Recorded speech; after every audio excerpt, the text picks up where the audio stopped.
Welcome to Super Study with SP. Today we are talking about boat and stream और नाव और धारा. So let's start.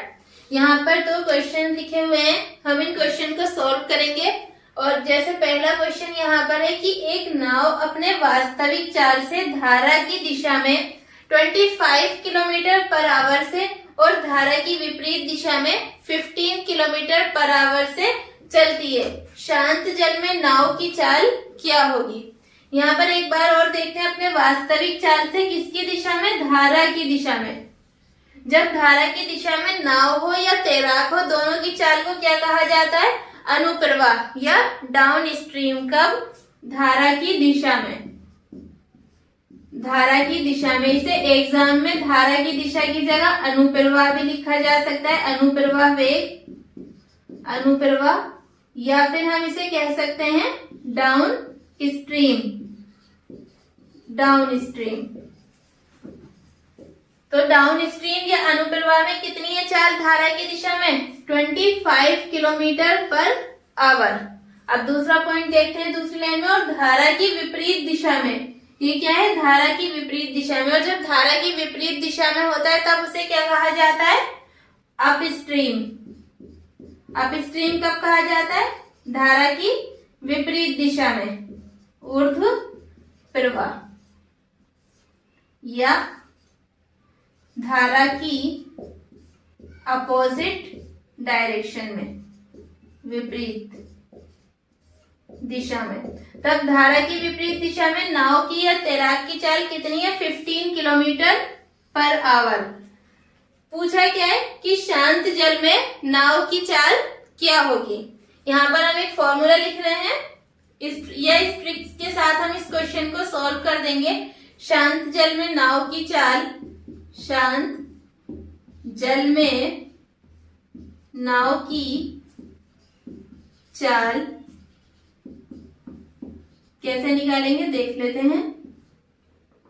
बराबर, मैं यहाँ नीचे लिख रही हूँ इसको, 1/2 धारा की दिशा में चाल, 1/2 धारा की दिशा में नाव की चाल, प्लस धारा की विपरीत दिशा में, धारा की विपरीत दिशा में नाव की चाल. ये इसका फॉर्मूला हो गया. अगर हम धारा की दिशा में नाव की चाल को A मान लें, इसे हम A मान लें, और धारा की विपरीत दिशा में नाव की चाल को हम B मान लें. धारा की विपरीत दिशा में क्या मान लें, इसे B.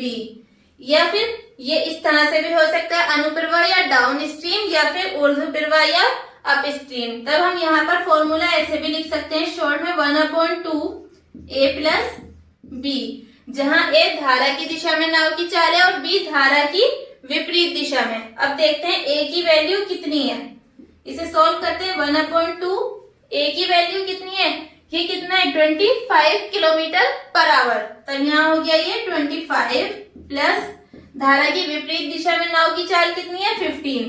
यहाँ हो गया ये 15. 25 और 15 को जब हम कैलकुलेट करेंगे, ऐड करेंगे, तब कितना आ जाएगा, 40. तो ये हो गया 40/, इधर लिख देते हैं इसे 40/2. आगे कैलकुलेट करेंगे, हो जाएगा 20. तब शांत जल में नाव की चाल कितनी आ गई, 20. इस तरह से ये एक ट्रिक है और इसी के बेस पर हम क्वेश्चन सोल्व कर लेंगे. कहीं पर भी शांत जल में नाव की चाल निकालने के लिए आता है और हमें धारा की दिशा में या अनुप्रवाह और धारा की विपरीत दिशा में या ऊर्ध्व प्रवाह दिशा में नाव की चाल दी हुई होती है, तब हम 1/2 A प्लस B करके आंसर कैलकुलेट कर लेते हैं. हमने यहाँ पर 20 दे दिया, लेकिन कंपटीशन एग्जाम में ऑप्शन इस तरह से भी हो सकता है कि एक ऑप्शन दे दे 20 किलोमीटर पर आवर और दूसरा ऑप्शन दे दे 20 मीटर पर सेकेंड. लेकिन हम ध्यान दें कि यहाँ पर जो मात्रक दिया हुआ है वो चाल किसमें दी हुई है, किलोमीटर पर आवर में. इसलिए मिस्टेक ना करें. ये जो 20 है ये किलोमीटर पर आवर है, क्या, किलोमीटर पर आवर. तब हमें किसे टिक करना होगा, 20 किलोमीटर पर आवर को। नेक्स्ट क्वेश्चन है कि एक नाविक धारा के प्रवाह के साथ 1 किलोमीटर 5 मिनट में जाता है और 6 किलोमीटर धारा के विरुद्ध 1 घंटे में जाता है, तो धारा की चाल क्या है। ध्यान दें कि यहाँ पर क्वेश्चन में धारा की चाल पूछी है। ऊपर जो पहला क्वेश्चन था उसमें शांत जल में नाव की चाल पूछी थी। जब शांत जल में नाव की चाल पूछी थी तब हमने क्या किया था, 1/2 धारा की दिशा में चाल प्लस धारा की विपरीत दिशा में चाल। अब हम देखते हैं कि सेकंड क्वेश्चन में हम क्या करते हैं। सबसे पहले इस बात पर ध्यान दें कि यहाँ पर हमें मात्रक को बिल्कुल सेम करना होगा, क्योंकि यहाँ पर 6 किलोमीटर है, यहाँ 1 किलोमीटर, लेकिन ये 5 मिनट में दिया हुआ है और यहाँ ये 6 किलोमीटर 1 घंटे में। तब अगर देखें कि धारा के प्रवाह के साथ 1 घंटे में कितनी चाल होगी नाविक की, अगर हम यहाँ 5 मिनट में 1 किलोमीटर है तब 1 घंटे में कितनी होगी, 12 किलोमीटर। 5 मिनट में 1 किलोमीटर तब 1 घंटे में आ जाएगी ये 12 किलोमीटर। अब हमें निकालना क्या है, धारा की चाल निकालनी है। धारा की, अब इसे देखते हैं, यहाँ पर एक दूसरी ट्रिक यूज करेंगे। धारा की चाल, धारा की चाल इज इक्वल 1/2 धारा के दिशा में चाल, धारा की दिशा में नाविक की चाल, धारा की दिशा में नाविक हो या नाव, दोनों एक ही बात होगी। अगर नाव लिखा हुआ हो तब भी यही फॉर्मूला लगेगा और नाविक हो तब भी। नाविक या तैराक या नाव की चाल माइनस धारा के विपरीत दिशा में, धारा के विपरीत दिशा में नाविक की चाल। पहले हमने जब शांत जल में नाव की चाल निकाली थी तब ऐड किया था, लेकिन यहाँ पर धारा की चाल निकालने तब 1/2 धारा की दिशा में नाविक की चाल माइनस धारा के विपरीत दिशा में नाविक की चाल। हम यहाँ पर इसे a और इसे b लिख सकते हैं, 1/2 a माइनस b। तब यहाँ a की वैल्यू कितनी आ जाएगी, हमने देखा कि 5 मिनट में 1 किलोमीटर है, तब 1 घंटे में 12 किलोमीटर। यहाँ 12 माइनस धारा के विपरीत दिशा में 1 घंटे में कितनी दूरी तय की है, कितनी चाल से गया है धारा के प्रवाह के साथ, तब 6 किलोमीटर। 6, 12 माइनस 6 हो जाएगा ये 6/2, तो ये कितना हो गया 3। और यहाँ पर जो अब इसका मात्रक होगा वो क्या होगा, 3 किलोमीटर पर आवर, क्योंकि हमने इसे भी 1 किलोमीटर जो 5 मिनट लिखा हुआ है उसे भी आवर में चेंज कर दिया था। इस तरह से हम देखते हैं कि धारा की दिशा में नाव की चाल 12। यहाँ पर ये ध्यान दें कि हमने 12 कैसे लिख दिया, जबकि यहाँ तो 1 किलोमीटर 5 मिनट लिखा हुआ है। यहाँ देखेंगे किलोमीटर पर आवर होता है, जैसे 1 किलोमीटर अपॉन 5 मिनट, और जब मिनट को आवर में चेंज करते हैं तब उसे 60 से डिवाइड करते हैं। यहाँ हो गया 1/5/60, क्योंकि मिनट को आवर में कन्वर्ट करने के लिए हमें 60 से डिवाइड करना होगा। अब ये 60 कहाँ जाएगा, ये ऐसे हो गया 1/5/60, ये 60 ऊपर जाएगा, तभी हो गया 60/5 इज इक्वल टू 12। तो 1 घंटे में कितनी आ जाएगी, 12 किलोमीटर। तो धारा की दिशा में नाविक की चाल आ गई 12, और धारा के विपरीत दिशा में नाविक की चाल कितनी है, 6। 12 माइनस 6 इज इक्वल टू 6, और 6 को जब हम 2 से डिवाइड करेंगे तब 3 किलोमीटर पर आवर। तो धारा की चाल क्या हुई, 3 किलोमीटर पर आवर। अब हम थर्ड क्वेश्चन देखते हैं कि किसी नाव की शांत जल में चाल 5 किलोमीटर पर आवर है और नदी को पार करते हुए नाव की चाल 4 किलोमीटर पर आवर है, तब नदी के जल की चाल क्या होगी। देखते हैं कि शांत जल में चाल कितनी है, 5 किलोमीटर पर आवर। देखते हैं, इसको सॉल्व करते हैं हम क्वेश्चन को। शांत जल में कितनी है, 5 किलोमीटर पर आवर, और दूसरा नदी को पार करते हुए नाव की चाल 4 किलोमीटर पर आवर है। नदी को पार करते हुए चाल कम हुई है, इसका मतलब है कि नदी का जो बहाव है नदी का जो जल है उसकी चाल कम है। अगर नदी के जल की चाल भी उसमें जुड़ती तो वो कहीं ना कहीं और ज्यादा हो जाती। अगर उसकी चाल ज्यादा होती तब हम यहाँ देखेंगे कि नदी को पार करते हुए कितनी है चाल, नदी को पार करते हुए नाव की चाल कितनी है, 4 किलोमीटर पर आवर। हमें किसकी चाल निकालनी है, नदी के जल की, नदी के जल की चाल हमें निकालनी है, नदी के जल की चाल। यहां हम देख लेते हैं, ये कोई नदी है, ये नदी है। अब देखते हैं कि शांत जल में चाल कितनी थी, 5 किलोमीटर पर आवर। ये देख लेते हैं 5 किलोमीटर पर आवर। और इधर नदी को पार करते हुए चाल कितनी है, 4 किलोमीटर पर आवर।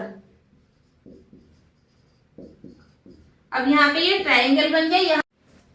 अब ये एक ट्रायंगल बन गया, इसे हम पाइथागोरस प्रमेय के अकॉर्डिंग सॉल्व कर लेंगे। पाइथागोरस प्रमेय होती है AC square is equal to AB square plus BC square. यहाँ पर AC की वैल्यू कितनी है, 5, तो ये 5 का स्क्वायर। AB की वैल्यू हमें कैलकुलेट करनी है, तब ये AB स्क्वायर प्लस और BC की वैल्यू कितनी दी हुई है, 4 का स्क्वायर। इधर से ये इधर जाएगा तो माइनस में हो जाएगा। AB square is equal to 5 का स्क्वायर माइनस 4 स्क्वायर। अब यहां से ये हो गया 25 माइनस 16, इधर आ गया ये 9। AB स्क्वायर बराबर कितना आया, 9। अब हम यहाँ से स्क्वायर हटाएंगे तो इधर ये अंडर रूट में जाएगा, तब ये हो जाएगा AB बराबर अंडर रूट 9। तब इसकी वैल्यू कितनी आ जाएगी, 3। AB की वैल्यू यहाँ पर कितनी आई, 3, तो ये कितना हुआ, 3। इस तरह से ये क्या आ गई, नदी के जल की चाल। और ये 3 क्या है, यहाँ भी किलोमीटर पर आवर में है और यहाँ भी, तब नदी के जल की चाल क्या हुई, 3 किलोमीटर पर आवर। अब हम 4th क्वेश्चन देखते हैं कि एक नाव धारा की दिशा में 1 घंटे में 10 किलोमीटर चलती है और धारा की विपरीत दिशा में 1 घंटे में कितना चलती है, 7 किलोमीटर। स्थिर जल में 17 किलोमीटर चलने में वे कितना समय लेगी। यहाँ पर फिर से देखते हैं, धारा की दिशा में कितनी है, 1 घंटे में 10 किलोमीटर और धारा की विपरीत दिशा में 7 किलोमीटर 1 घंटे में। तब सबसे पहले हम देख लेंगे नाव की चाल। नाव की चाल कितनी होगी, 1/2 इज इक्वल टू धारा की दिशा में चाल। इसे हम धारा की दिशा को A मान लेते हैं और धारा की विपरीत दिशा को B मान लेते हैं। तब यहाँ हो गया 1/2 A प्लस B। A की वैल्यू कितनी होगी, 10 किलोमीटर, तो ये हुआ 1/2 A की वैल्यू 10 प्लस B की वैल्यू 7, क्योंकि वो 1 घंटे में 7 किलोमीटर चल रही है। ये हो गया 17/2। जब 2 से 17 को डिवाइड करेंगे तब कितना आएगा, 8.5 किलोमीटर पर आवर। अब इन्होंने क्या पूछा है, इस क्वेश्चन में पूछा क्या गया, 17 किलोमीटर चलने में वह कितना समय लेगी। यहां पर हम देखते हैं 8.5 किलोमीटर चलने में कितना टाइम लग रहा है, उसे चलने में लगा समय, ये देख रहे हैं किलोमीटर पर आवर, यानी 1 घंटा 8.5 किलोमीटर चलने में लगा समय, ये हुआ 1 आवर। तब 17 किलोमीटर चलने में, 17 किलोमीटर चलने में लगा समय, यहां हो जाएगा ये 17/8.5। यहाँ जब हम इसे कैलकुलेट करेंगे, पॉइंट हटाने के लिए ऊपर ये 0, 170/85, 85 से जब हम 170 को डिवाइड करेंगे तब कितना आ जाएगा, 2। और इसका मात्रक क्या होगा, क्योंकि हम टाइम निकाल रहे हैं कि 17 किलोमीटर चलने में कितना टाइम लगेगा, 2 आवर। क्वेश्चन में क्या पूछा गया है, स्थिर जल में 17 किलोमीटर चलने में नाव कितना समय लेगी, तब कितना समय लेगी, 2 आवर का। अगर आपको ये वीडियो अच्छी लगी हो तो लाइक शेयर एंड कमेंट्स करें और चैनल को सब्सक्राइब करना तो बिल्कुल ना भूलें।